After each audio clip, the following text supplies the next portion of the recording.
사도신경으로 우리의 신앙을 고백하겠습니다. 나는 전능하신 아버지 하나님 천지의 창조주를 믿습니다. 나는 그의 유일하신 아들 우리 주 예수 그리스도를 믿습니다.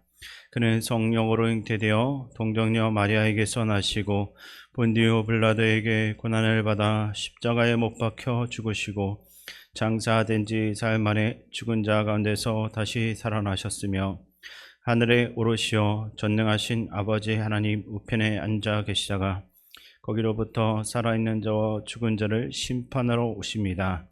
나는 성령을 믿으며 거룩한 공교회와 성도의 교제와 죄를 용서받는 것과 몸의 부활과 영생을 믿습니다. 아멘. 하나님께서 오늘 우리에게 주시는 말씀은 역대하 6장입니다. 구약 성경 661쪽입니다. 역대하 6장을 교독하겠습니다.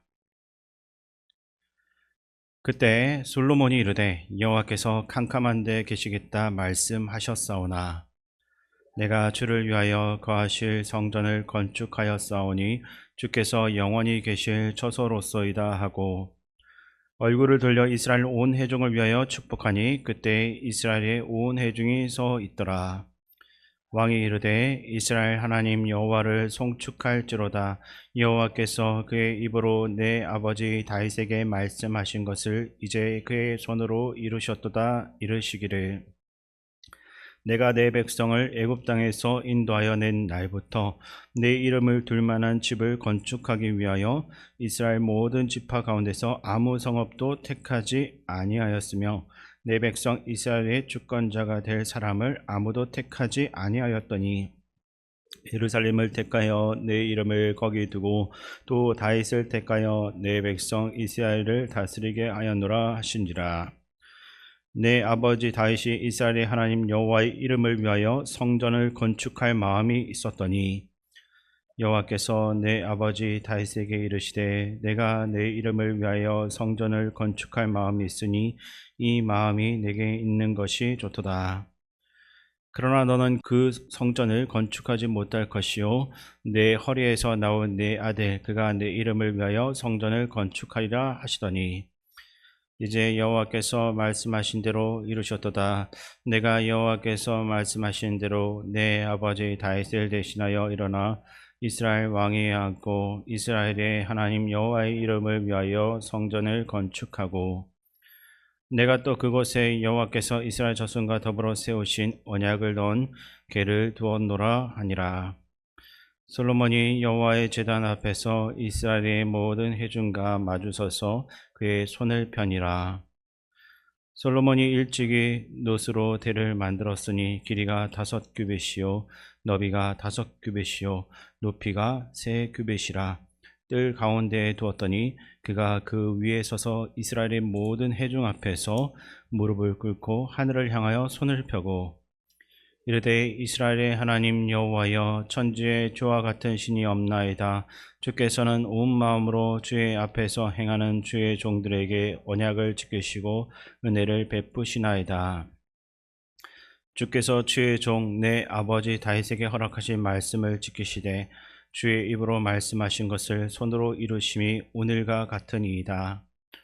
이스라엘의 하나님 여호와여 주께서 주의 종 내 아버지 다윗에게 말씀하시기를 내 자손이 그들의 행위를 삼가서 내가 내 앞에서 행한 것 같이 내 율법대로 행하기만 하면 내게로부터 나서 이스라엘 왕위에 앉을 사람이 내 앞에서 끊어지지 아니하리라 하셨사오니 이제 다윗을 위하여 그 허락하신 말씀을 지키시옵소서. 그런즉 이스라엘의 하나님 여호와여 원하건대 주는 주의 종 다윗에게 하신 말씀이 확실하게 하옵소서.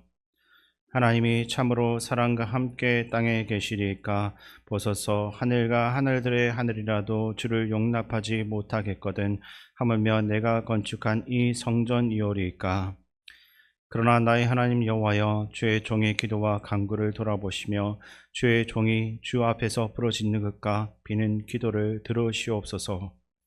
주께서 전에 말씀하시기를 내 이름을 거기에 두리라 하신 곳 이 성전을 향하여 주의 눈이 죄로 보시오며 종이 이곳을 향하여 비는 기도를 들으시옵소서. 주의 종과 주의 백성 이스라엘이 이곳을 향하여 기도할 때 주는 그 간구함을 들으시되 주께서 계신 곳 하늘에서 들으시고 들으시사 사하여 주옵소서. 만일 어떤 사람이 그의 이웃에게 범죄함으로 맹세시킴을 받고 그가 와서 이 성전에 있는 주의 제단 앞에서 맹세하거든 주는 하늘에서 들으시고 행하시되 주의 종들을 심판하사 악한 자의 죄를 정하여 그의 행위대로 그의 머리에 돌리시고 공의로운 자를 의롭다 하사 그 의로운 대로 갚으시옵소서.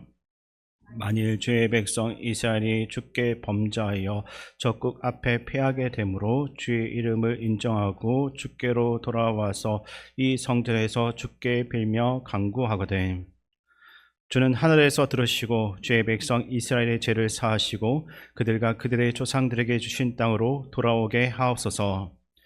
만일 그들이 주께 범죄함으로 말미암아 하늘이 닫히고 비가 내리지 않는 주의 벌을 받을 때 이곳을 향하여 빌며 주의 이름을 인정하고 그들의 죄에서 떠나거든 주께서는 하늘에서 들어사 주의 종들과 주의 백성 이스라엘의 죄를 사하시고 그 마땅히 행할 선한 길을 가르쳐 주시오며 주의 백성에게 기업으로 주신 주의 땅에 비를 내리시옵소서.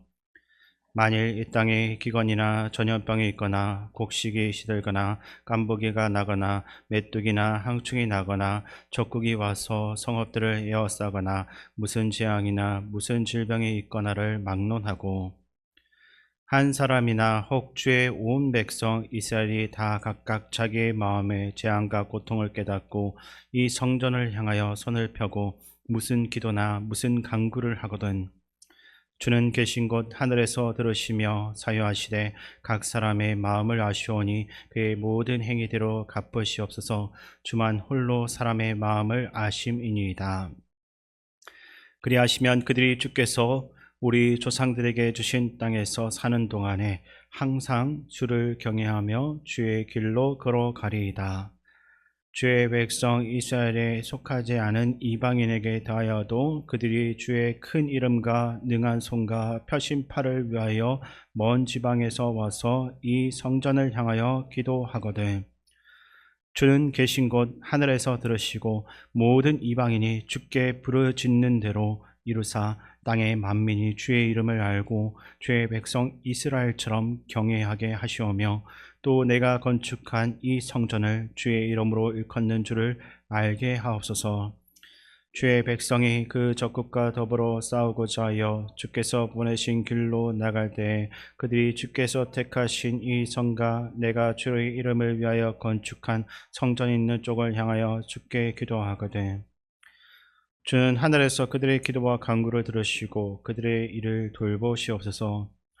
주께 범죄하지 아니하는 사람이 없사오니 그들이 주께 범죄함으로 주께서 그들에게 진노하사 그들을 적국에게 넘기심에 적국이 그들을 사로잡아 땅의 원건을 막론하고 끌고 간 후에 그들이 사로잡혀간 땅에서 스스로 깨닫고 그들을 사로잡은 자들의 땅에서 돌이켜 주께 간구하기를 우리가 범죄하여 패역을 행하며 악을 행하였나이다 하며 자기들을 사로잡아 간 적국의 땅에서 온 마음과 온 뜻으로 주께 돌아와서 주께서 그들의 조상들에게 주신 땅과 주께서 택하신 성과 내가 주의 이름을 위하여 건축한 성전 있는 쪽을 향하여 기도하거든 주는 계신 곳 하늘에서 그들의 기도와 간구를 들으시고 그들의 일을 돌보시오며 주께 범죄한 주의 백성을 용서하옵소서. 나의 하나님이여 이제 이곳에서 하는 기도에 눈을 드시고 귀를 기울이소서.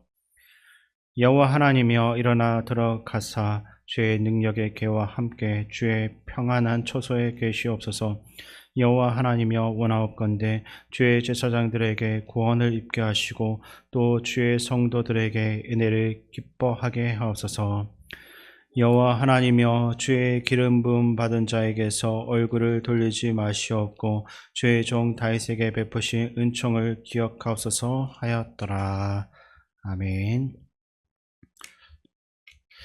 지난주에 살펴본 5장에서는 솔로몬이 성전 건축을 마치고 언약궤를 모셔왔을 때 제사장들이 찬송을 하자 여호와의 영광이 성전에 가득했던 장면이 나왔습니다.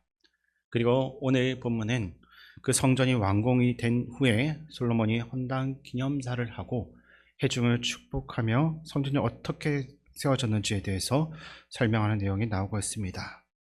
먼저 1절과 2절 말씀을 제가 다시 한 번 더 읽어드리겠습니다. 그때 솔로몬이 이르되 여호와께서 캄캄한 데 계시겠다 말씀하셨사오나 내가 주를 위하여 거하실 성전을 건축하였사오니 주께서 영원히 계실 처소로소이다 하고. 아멘. 하나님께서 캄캄한 데 계시겠다라고 직접 말씀하신 적은 없었지만 솔로몬은 모세의 시대 시내산과 해막의 각 빽빽한 구름 가운데 임재하셨던 하나님을 떠올려 보면서 이렇게 표현을 한 것입니다. 사무엘하 7장에서 하나님은 다윗에게 내가 애굽에서 인도하여 낸 날부터 집에 살지 않고 장막과 성막 가운데 다녔다라고 말씀하셨습니다. 그런데 이제는 그 하나님께서 솔로몬의 그 성전에 구름으로 임재하셨습니다. 이는 이스라엘 백성이 성전을 바라볼 때마다 하나님을 기억하고 의식하면서 살아가도록 하기 위함입니다. 솔로몬이 영원히 계실 처소라고 말한 것도 영구적인 하나님의 거처라는 것을 강조하기 위함입니다. 그러나 이 말씀을 읽고 있는 당시의 이스라엘 백성들은 그 성전이 이미 바벨론에 의해서 무너졌다라는 사실을 잘 알고 있었습니다. 그래서 본문의 메시지는 더욱 분명해지는데 성전 건물 자체가 중요한 것이 아니라 하나님의 백성이 말씀을 떠나면 하나님은 그곳에 계시지 않는다는 겁니다. 반대로 건물은 없어도 백성이 거룩함을 유지하면 하나님은 그들과 함께 계신다라는 것을 분명하게 알려주고 있습니다. 솔로몬은 바로 그 마음, 하나님께서 언제까지나 이스라엘 가운데 거하시기를 바라는 그 간절함을 담아서 이야기하고 있습니다. 그리고 솔로몬은 회중을 향해 얼굴을 들었는데 3절을 보면 이스라엘 온 회중을 위하여 축복하니 그때 이스라엘의 온 회중이 서 있더라라고 나와 있습니다. 구약에서 축복하는 권한은 제사장에게 있었지만 왕도 하나님의 대리자로서 백성을 축복하기도 했습니다. 이 순간은 솔로몬도 백성도 우리가 하나님 앞에서 어떻게 살아가야 하는지를 결단하는 시간이었습니다. 4절에서 9절은 성전 건축의 그 경위에 대해서 설명을 하고 있는데 솔로몬은 주님께서 다윗에게 하신 약속을 그대로 이루셨고 주께서는 예루살렘을 자신의 이름을 두신 곳으로 택하셨으며 이스라엘을 다스릴 왕으로서 다윗을 세우셨다라고 했습니다. 그리고 그 다윗은 성전을 짓고자 했으나 하나님께서는 그 일을 그의 아들 다윗에게 맡기셨다라고 말합니다. 즉 성전 건축은 다윗의 열심이나 솔로몬의 능력으로 가능했던 것이 아니라 오래전 하나님께서 계획하신 일을 하나님의 때에 이루어내신 사건이라고 이야기하는 것입니다. 그러니까 전도서 3장이 강조하는 것처럼 세상에 일어나는 그 모든 사건들은 하나님의 주권 아래 정해진 시간과 목적에 따라서 움직이는 것이라 할 수 있습니다. 성전을 짓고 싶었던 사람은 다윗이었지만 성전을 실제적으로 세운 사람은 솔로몬이었습니다. 솔로몬은 이것을 잘 알고 있었습니다. 그래서 성전이 완성된 그 순간 그 공로를 자기 자신에게 돌리지 않고 하나님께 돌리고 있습니다. 준비된 자도 그 준비된 것을 가지고 실행했던 사람도 있었지만 결국 모든 것 위에서 역사하신 분은 하나님 한 분이셨기 때문입니다. 그렇다면 솔로몬의 그 성전의 목적은 무엇이었겠습니까? 예배의 공간이기도 했지만 더 근본적으로는 하나님의 존재를 계시하는 공간이었습니다. 본문에서 보면 내 이름을 둘 집, 내 이름을 거기 두고라는 표현이 계속 반복되는 것을 볼 수 있을 것입니다. 하나님의 이름은 단순한 호칭이 아니라 그분의 존재와 능력, 본질 자체라고 할 수 있습니다. 하나님은 이스라엘 백성들이 성전에 드나들 때마다 그들의 눈앞에 보이는 그 건물만을 보기를 원하신 것이 아니라 여호와 하나님이 지금 이곳에 계신다라는 사실을 늘 의식하면서, 늘 생각하면서 살아가기를 원하셨을 것입니다. 성전은 단순한 건물이 아니라 하나님의 임재가 머무는 자리, 곧 하나님을 기억하도록 만드는 은혜의 표징이었습니다. 그러나 이스라엘은 시간이 흐르면서 그 마음을 잃어버렸습니다. 성전을 매일 바라보면서도 하나님을 기억하지 못했고 그곳에서 제사를 드리면서도 하나님을 의식하지 못했던 것입니다. 결국 그들의 마음이 무뎌지자 하나님을 잊어버린 그 영적인 냉담함이, 그 차가움이 바벨론 포로라는 큰 비극으로 이어지고 말았습니다. 성전을 보면서 하나님을 묵상해야만 했는데 그들에게는 그저 익숙한 장소가 되어버렸던 겁니다. 오늘 우리들도 크게 다르지 않을 것입니다. 우리 또한 성전을 직접 바라보며 드나들지는 않지만 성전보다도 더 놀라운 은혜가 우리에게 주어졌습니다. 솔로몬 성전 안에 언약궤가 자리 잡고 있었던 것처럼 이제는 우리가 성전이며 하나님께서 우리의 마음에 거하시고 있습니다. 성령님께서 우리 안에 거하시고 하나님께서는 우리를 통해서 날마다 일하기를 원하십니다. 그래서 우리는 하나님을 모시고 살아가는 귀한 존재라고 할 수 있는 것입니다. 그렇게 말씀을 떠나서는 절대로 참된 그리스도인으로서 살아갈 수가 없습니다. 하나님은 말씀을 통해 우리에게 역사하시고 말씀을 통해서 우리의 길을 인도하시기 때문입니다. 우리가 주일 예배를 통해서 한 주를 살아갈 힘을 얻고 또한 이 새벽 기도의 시간을 통해서 이 말씀을 통해서 하루의 문을 열며 수요예배의 말씀을 통해서는 다시 한 번 더 방향을 바로잡는 이유도 바로 여기에 있는 것입니다. 우리는 말씀으로 시작해서 말씀으로 살아가야 할 사람들입니다. 이 하나님의 말씀이 우리 안에서 끊어지게 되면 우리의 영혼은 순식간에 메말라 버릴 수밖에 없습니다. 겉으로 보기에는 멀쩡해 보여도 속 사람은 힘을 잃고 흔들릴 수밖에 없습니다. 그러나 말씀이 공급되면 그것이 우리의 영혼을 다시 한 번 더 깨우고 삶을 붙들어주며 우리의 길을 밝게 비추며 생명을 불어넣는 것입니다. 그래서 우리 모두가 이 말씀을 품고 그저 머릿속에 지식으로 이것이 남아있지 않기를 바랍니다. 말씀을 많이 들었다라고 해서 자동으로 변화되는 것은 아닐 것입니다. 그 말씀이 우리의 심령 깊은 곳에 온전히 뿌리를 내려야지만 삶을 움직이는 힘이 되고 결국 생명이 되어서 열매로 드러나는 삶이 될 수 있습니다. 말씀을 그저 듣고 흘리는 것이 아니라 말씀을 가지고 실제로 살아 움직이는 신앙인이 되시길 바랍니다. 말씀을 마음에 새겨 우리의 말과 행동 속에서 자연스럽게 흘러나오고 우리의 성품과 선택과 걸음을 이끌어가는 그러한 모습으로 살아가야 할 것입니다. 그 은혜가 우리의 모두의 삶 전체에 흘러 넘치고 말씀의 열매가 풍성하게 오늘 하루도 열매 맺게 되기를 주님의 이름으로 축원드립니다. 하나님 아버지, 우리의 마음이 이스라엘처럼 하나님을 잊어버리는 일이 없게 하시고 결코 말씀을 떠나지 않는 삶을 살게 하여 주시옵소서. 주신 말씀이 지식으로만 머무르지 않고 우리의 삶 속에서 뿌리를 내려 생명과 열매로 나타나게 하시고 늘 하나님을 모시고 살아가는 성전된 삶이 되게 하여 주시옵소서. 예수님의 이름으로 기도드립니다. 아멘.